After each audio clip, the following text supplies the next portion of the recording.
Hi there! Welcome to another video on my YouTube channel. Today, I want to talk about thinking in English.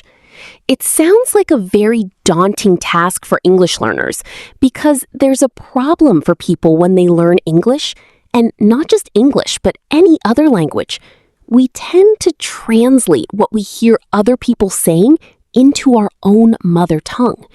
Now, I'm not saying that you have to stop doing this, but this is a bad habit, and over time, it can waste a lot of time when you are having a conversation with someone, or it can even hinder your ability to get better at English. For example, for a lot of people, I'm speaking at a normal tone and not too fast, but not too slow.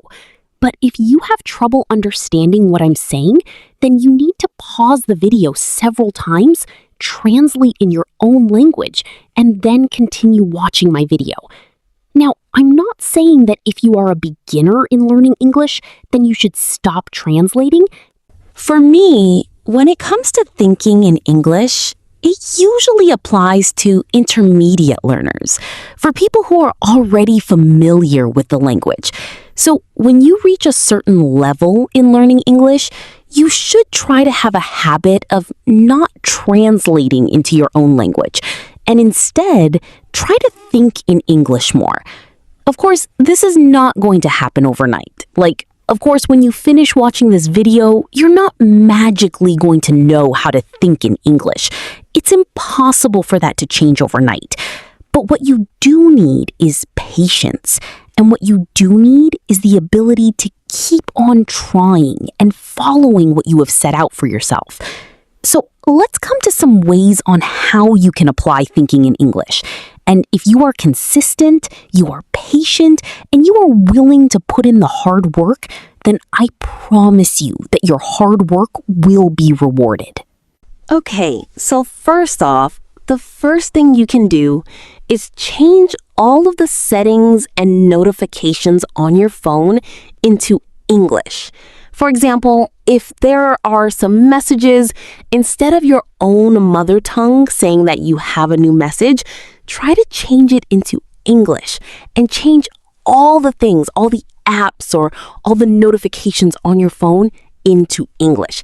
That is the first step so that you can familiarize yourself with English. Secondly, when you are learning English, try to use an English dictionary instead of a dictionary in your own language.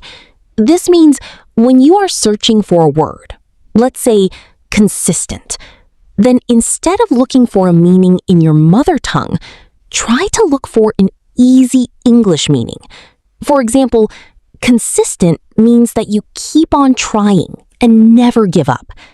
So by that way, you can actually immerse yourself in the language and understand that word more.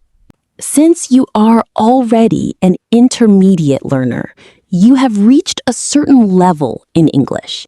If you are just a beginner, then I don't think that these tips apply to you. But when you have reached a certain level in your English learning journey, then it will be very beneficial for you to start using a dictionary that has English meanings for words. Secondly, try to immerse yourself in English whenever possible, which means listening practice, reading extensively, and writing regularly. How do you listen? For example, if you're doing the housework, then just open some English videos and just listen to them. Sometimes you don't have to understand the content 100%, but if you do this consistently and if you are patient with this, then over time, your mind and your brain will start to absorb the vocabulary and the grammatical structures in those English videos, and you'll understand it more. So remember to listen anywhere, everywhere you go. For example, if you're waiting for the bus, put on a music video in English. It doesn't have to be boring news. It can be your favorite English songs, and try to sing along to the melody as well. Secondly, try to create a habit of reading. Read a lot. You can read some fairy tales, some easy stories, or read the news. By reading those, you will start to learn more vocabulary and learn more grammatical structures. Because I think, if you just open a book full of grammar and learn from the book, it'll be really boring and it'll be very slow for you to understand and learn those grammatical structures. Instead, for me, the way I learn my grammatical structures is basically to read a lot of news articles and read a lot of books. Slowly but surely, I will start to absorb and understand the grammar structures that they usually use in books and in movies. And thirdly, write regularly. You don't have to write a 2-page or 3-page essay. No, every day you just need to write a small paragraph about your day, or maybe once a week, because writing a long essay can be really hard. So to get familiar with writing, you should try to write a short paragraph, a few sentences each day, to help you get familiar with writing and kind of understand and apply the grammatical structures and vocabulary you just learned from listening and from your books. Now, the third thing you need to do is to reduce translating into your mother tongue. How do you do this? You have to create a mindset that translating is not good.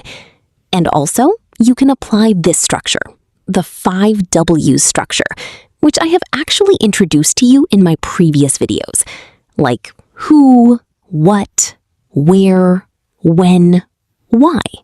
For example, in your kitchen, instead of saying, "Oh, that is the cooker, the rice cooker," in your mother tongue, you can actually stick some sticky notes on some items inside your house so that you can start thinking, "Oh, this is the rice cooker," but actually in English. And when you're speaking about something or when you're describing something, try to use the 5 W's. For example, I am a student. I am living in a place where there are lots of people. It's a city. And I usually go to school every single day.